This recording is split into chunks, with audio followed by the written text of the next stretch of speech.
crazy, but I didn't know he would.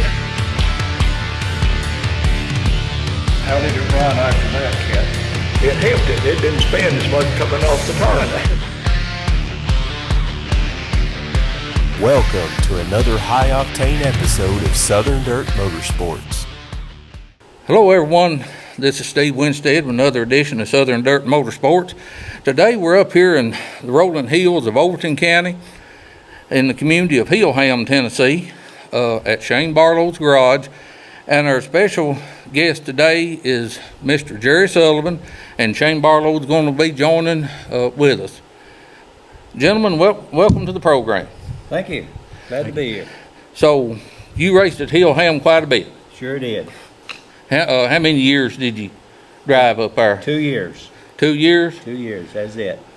2 years too much. I don't know about that. I had a lot of fun. Who all was the drivers back in the day when you was there? Wow. I remember Bobby Dale, Slager, the Gall Boys.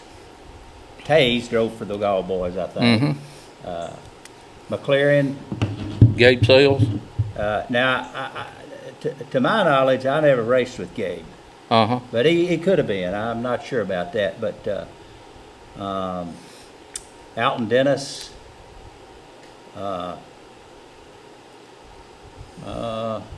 There's more, but I can't think of them, right now. I've read quite a bit about Hilham racetrack. I didn't know that Hilham even had a racetrack up to about 3 years ago, and I've lived up here 20 years. Your record service was down in Rickman, right? Yes. And you had a lot of junk cars down there, and I guess that was a source of parts and motors and stuff like that. Sure was, yeah. Had a lot of spare parts, and that's you needed those if you raced over there. And I guess you could sell a few parts on the side to kind of help fund it. Yeah. We ran a small block, and we had a lot of those setting aside just for that reason to race with. Right. Engines. Well, Shane, did you ever go to the races much at Hilham? No, that was just before my time. Just for your time. I kind of thought it was. Just missed it. I believe it closed the year I was born in '73. So I'd love to have been there and seen that. That would be very interesting, especially from the stories that Jerry tells. A lot of good stories there. Well, tell us one of them stories, Jerry. Well, there's so many, and I forgot so many. It's just a lot of fun. Just the camaraderie you had with people. We won quite a bit, lucky I guess. Bumping and knocking and having a few fist fights every once in a while. I thought about that, but now I can't ever remember us having any fights. They happened. But oh yeah. I don't think we were in any of them. Mr. B.C. Caps, he had quite a bit to do with the Hilham track, didn't he? He was over the pits, or? I don't know. I didn't never know that guy. Mainly, what I did was I drove over there. My friends and the people, Jim Lee Young, and that built the car, he had always was in charge. He'd take that car over there, and all I'd do is just drive over there, go down and drive it, and then when it was over with, I'd go get in my car and go somewhere else. How big a track was Hilham? Quarter mile? I'd say it was from all the way around it, yeah. Yeah.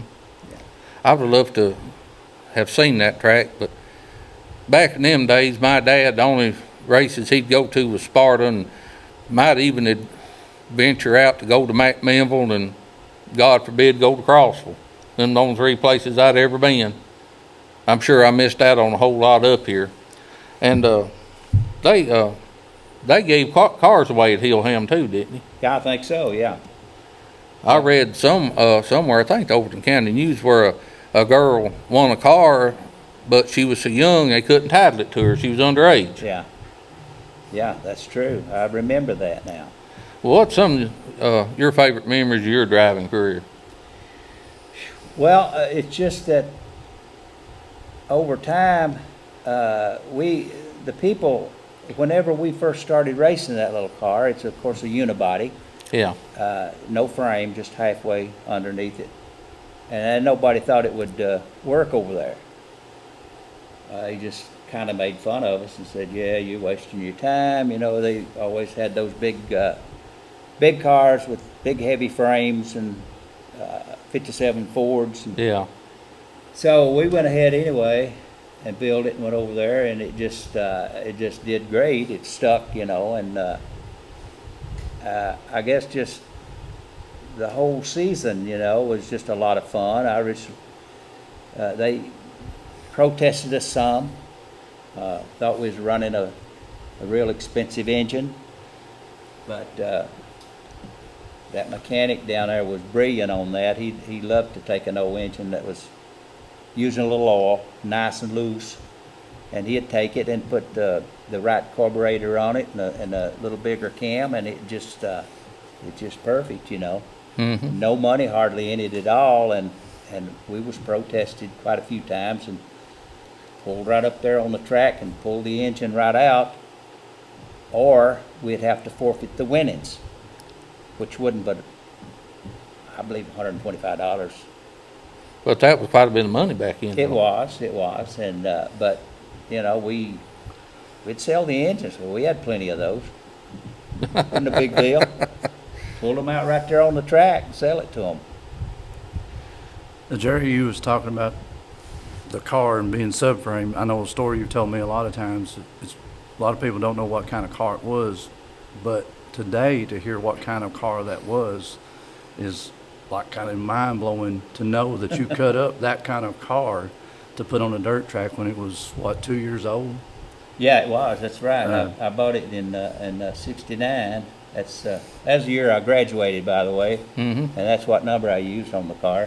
What all was the car when you bought it? It was a '68 Camaro. It's a special edition deal. It was one that just didn't find sitting on the lot. It had the big block 396 with the 375 horsepower. That's aluminum intake and little extras in it, you know. So it was a special. You had to order it special. Car's worth a lot of money nowadays. It sure would be. A lot of money. I'd like to have it back.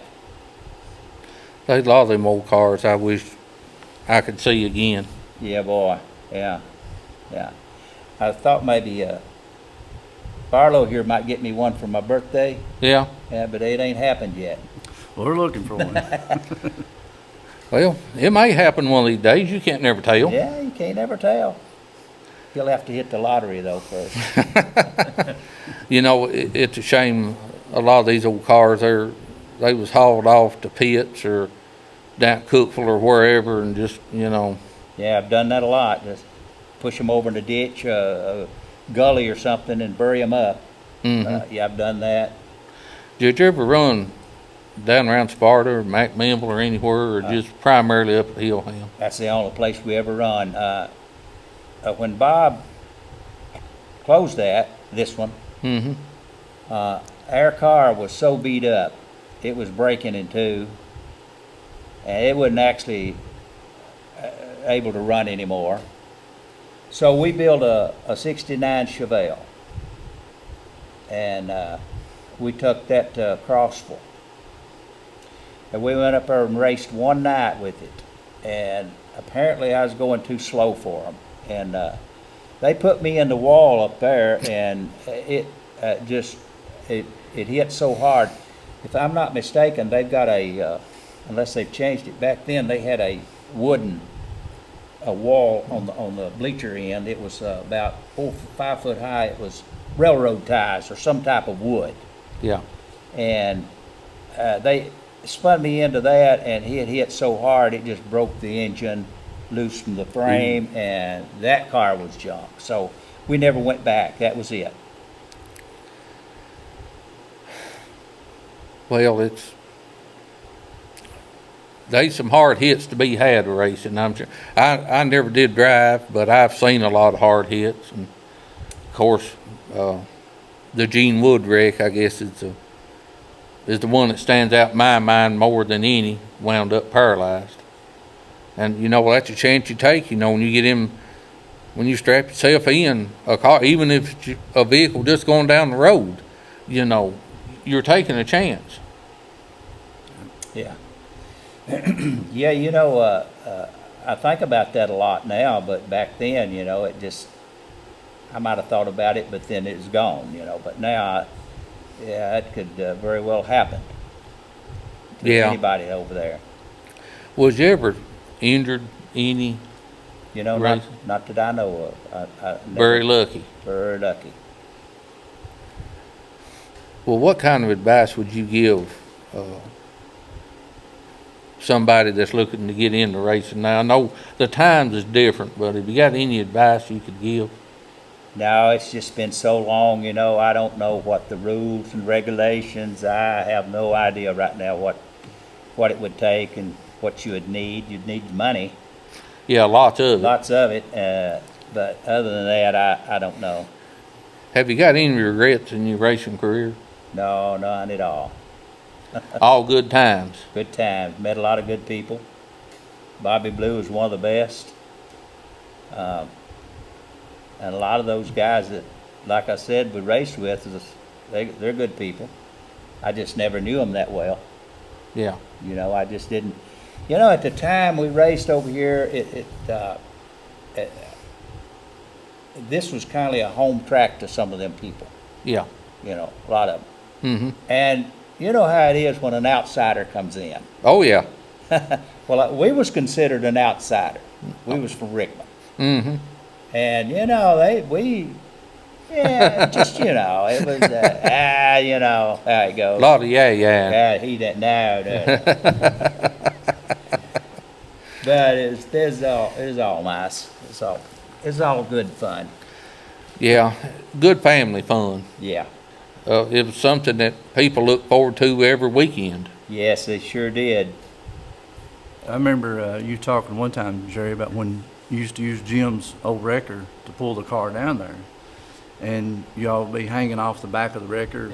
He said it'd be hanging off like a bunch of monkeys going down through there. Yeah, it was amazing. He had an old 2.5 ton Ford wrecker, homemade bed on it. And we always had a lot of the guys, friends, likes to go, and we'd all just load on the back of that thing. And Evelyn, I'm sure she'd see us coming and say, "Oh my goodness." How many people used to attend the races at Hilham? I never knew how many. It always, bleachers be pretty packed, best of my knowledge. And Evelyn, like I said, she always worked the ticket stand up there when you first come in. Mm-hmm. I remember. It's pretty full. And so, you said you drove a school bus. How many years did you I do? just part-time. Part-time. I just helped a guy out sometime when he had to do something. Uh-huh. Yeah, my brother-in-law, I spoke to you about him earlier. He spoke awful highly of you. Well, I appreciate that. Yeah, well, I know him and his family, Mm-hmm. Jerry, what year didn't you say you won the championship then there one year? I did. It's been so long that, and I don't know if it was 70 or 71. I'm thinking it's 71. We won the mid-seasonal, and then we went on and won the seasonal championship. And I swear I can't remember what year that was, but these pictures will. You didn't get a little old trophy, it's unless you won a championship. Mm-hmm. So I had two of those, and I just don't know what year that was. Is that a picture of the car with the trophy for? On top of it, Yeah. Mm-hmm. And this other one right here I had a minute ago. I don't know what happened to it, but it was I was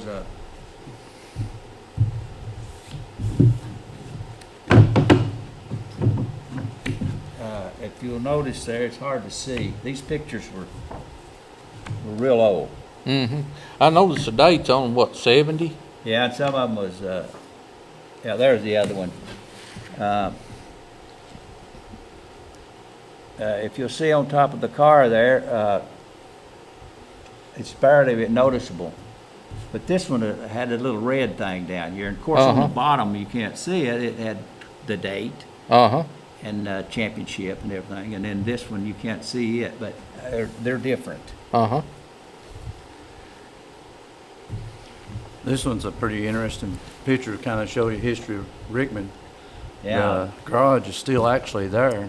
it's still there. Yeah, I passed by there and seen that. That's the reason I thought, we'd be doing this down there. I didn't know that, Well, that place is for sale now. Maybe Barlow could buy that and move his shop down there, Put it back like it is in the picture. Would that be as good as him buying you a race car? Nah. What year did Jim sell that? He had a car lot there also, didn't he? Yeah, right across the street. You can see it in some of these pictures background. Like, for instance, right there, you can see in the background, it was across the street. It's where he had the car lot. How long did y'all have the car lot?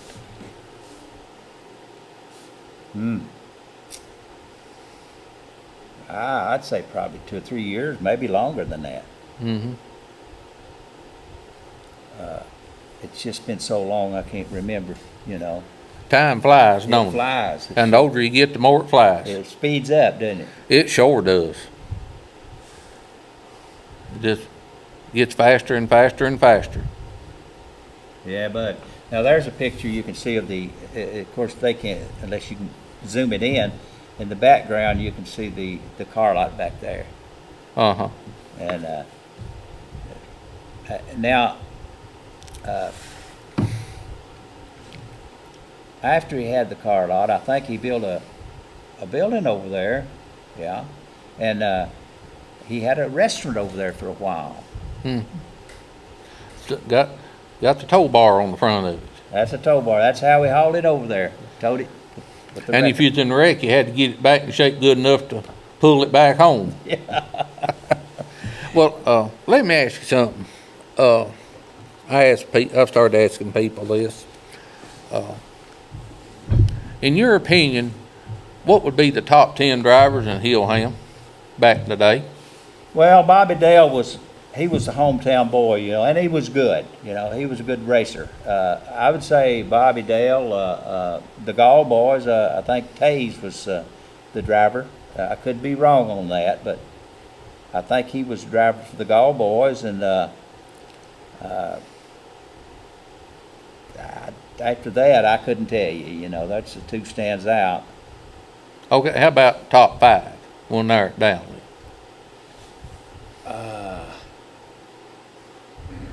It's just, I've just forgot everything else, that's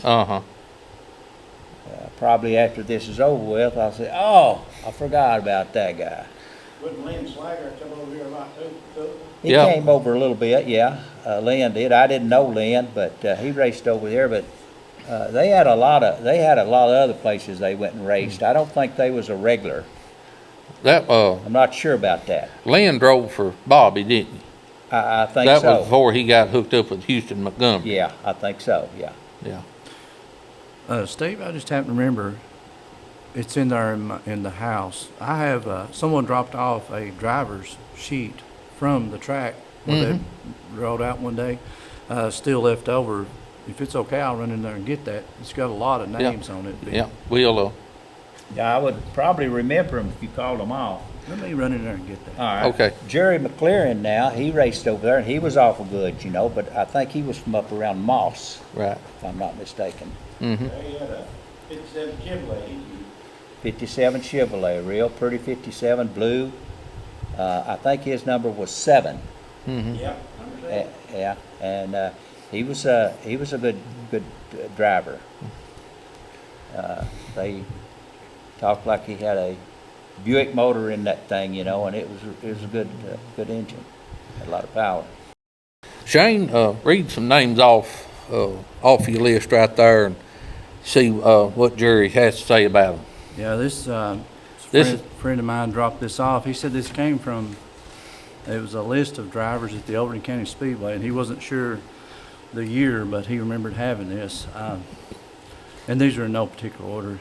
Gene Wood, Ricky Copeland, Jerry Savage, Bobby Dale, Doc Parsons, Glenn Smith, Jimmy Gall, Jerry Moody, Doug Conley, Tom Vaughn. I think Doug Conley was from Sparta. That's what about it the says same here. one I was thinking about. Yeah.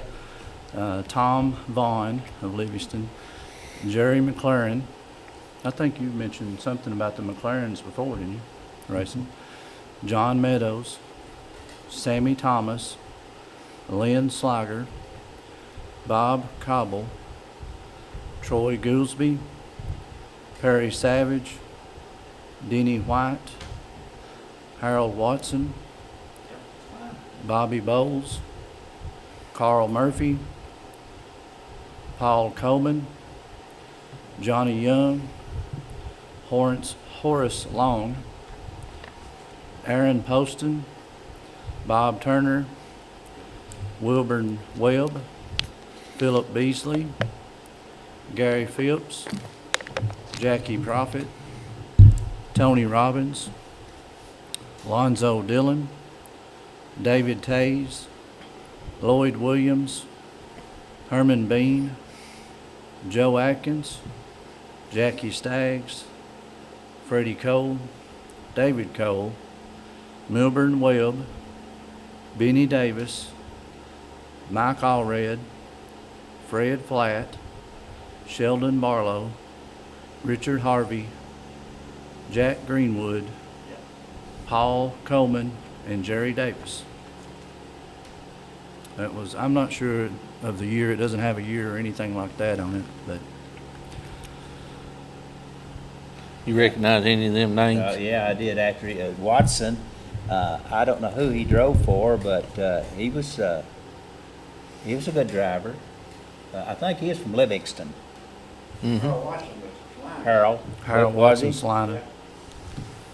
Yeah, it tells where they're from. But you know, they just like I said, I just went down there and parked and went down there and drove the car, and then they got done. I got in my car and left. Got out I didn't there. do much socializing. Was any drivers that you would consider that was kind of a rough/dirty driver? You know, I can't think of anybody right off the hands. You know, those old cars that you fixed up like that, put on that track, you didn't have a whole lot of control. And when you was out there running, you know, they may go one way and you cut another. You might hit somebody and not even mean to, and get accused of being a dirty driver. But that just goes along with it, you know. You can't control those things, and I'd say probably going into those turns, you was running probably 65 or 70, and when you throwed it in a slide, and you didn't know really where it was going to go. Had a mind of its own. Had a mind of its own, and you know, you take somebody that's out there racing and trying to get around that track, and you hit them, and they'll think you done it on purpose when you know you didn't.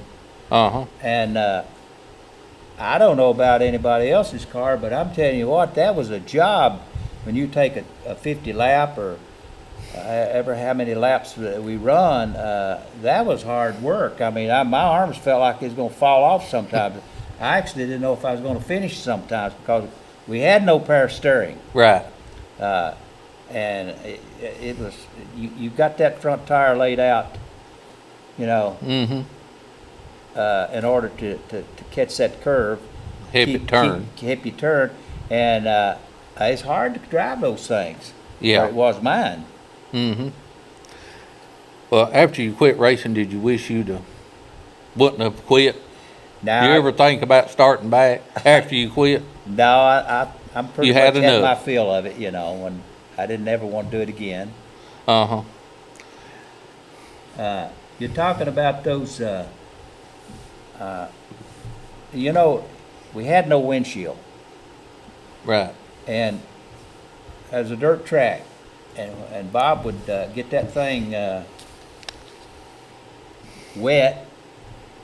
And when you started that race, unless you were in the front, that would throw mud on you so bad, Mm-hmm. and you couldn't put nothing up there, a glass or anything, because it would get so dirty you couldn't see. Mm-hmm. And so all I had was a bubble helmet, the old bubble helmet. And you just have to wipe gobs of mud off of there. And there's been a lot of times that I just barely could see where I was going. Uh-huh. And a lot of times when that dirt and mud would hit you, it would hurt. Yeah. It didn't feel good.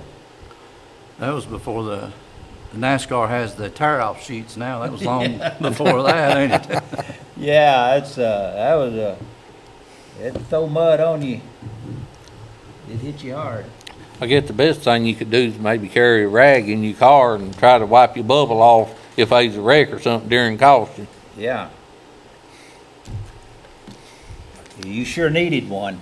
If you was 4 or 5 cars back and at the beginning of the race until it all got thrown off of there, you would get it. Yeah, I'd say you did. But, well, you gentlemen got anything else to add? No, that's about all I know. Not much, but Well, I appreciate you allowing me to come and talk to you, and Shane, I appreciate you allowing me to use your garage. This is a nice place here. I wish I had something like this. Appreciate it anytime. And this is Steve Winstead. This concludes this episode of Southern Dirt Motorsports Podcast. For my co-host Shane Barlow and my guest Jerry Sullivan, I'm Steve Winstead. Please catch us on our YouTube channel, southerndirtmotorsports.com. And if there's something that you like or don't like, please email me at southerndirtmotorsports@gmail.com or drop me a line at P.O. Box 951, Livingston, Tennessee. Thank you.